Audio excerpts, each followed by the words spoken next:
Ensuite, il y a la mécanique. Alors, la mécanique, il y a un gros sujet dessus, puisque de toutes les manières, ça sera toujours au bon vouloir et au bon dire du vendeur.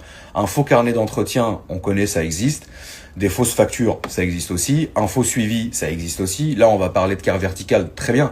Carte verticale, ça va te servir à savoir si ta voiture a cartonné. Ok?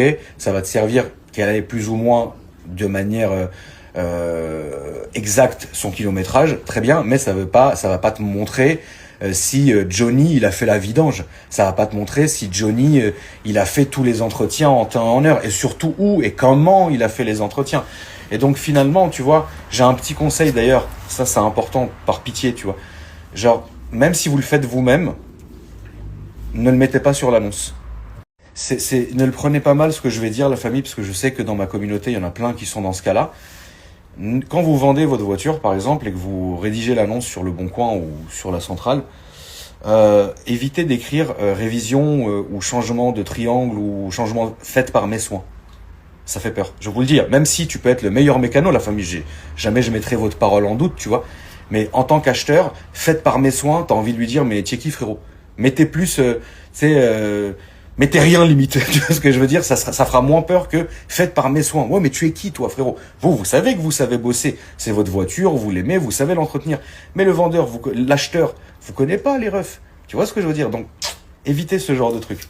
Après, bien évidemment, une voiture avec un carnet qui est pas fourni, tu vois, bon, des factures qui veulent bien dire ce qu'elles veulent, très bien, tu vois. Mais moi, il y a un truc où je vais vraiment faire attention. Déjà, ça va dépendre du genre de voiture. Il faut que le carnet soit quand même assez suivi. Par contre, si tu me présentes un dossier facture de 50 000 garages différents, c'est niette.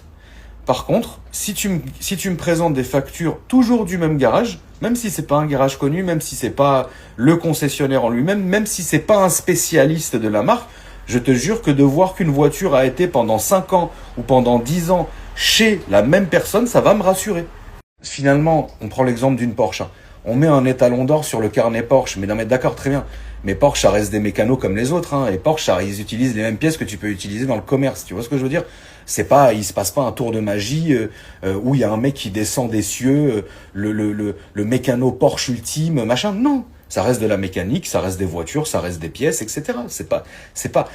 Oui, c'est vrai que c'est beau d'avoir un carnet Porsche. Celle-là, elle est full Porsche, donc j'ai rien à dire, tu vois.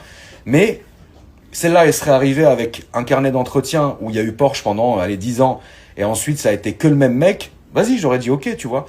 Maintenant, si la voiture elle arrive et qu'un jour elle est allée chez Johnny B. Good, l'autre jour chez l'Aziz Garage, 3 jours après chez Aramis l'Aziz, 7 jours après chez Edouard Turbo, frérot, à un moment donné, c'est quoi? C'est une salade de tomates, c'est un grec la voiture, qu'est-ce qui se passe?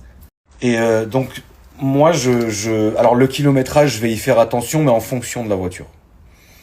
Il est évident que certains moteurs sont réputés, certaines voitures en elles-mêmes sont réputées pour être solides, avec des moteurs qui ont fait leurs preuves, qui sont solides, etc. Un gros kilométrage ne veut strictement pas vraiment rien dire. Après, il y a une limite, tu vois ce que je veux dire? Je préfère 1000 fois acheter une voiture qui a fait 100 000 km que d'autoroute, tu sais, genre un bon commercial ou un mec qui vit à la Cambrousse, qui avoine, tu vois, qui fait vivre la voiture, plutôt que 30 000 km dans Paris, hein.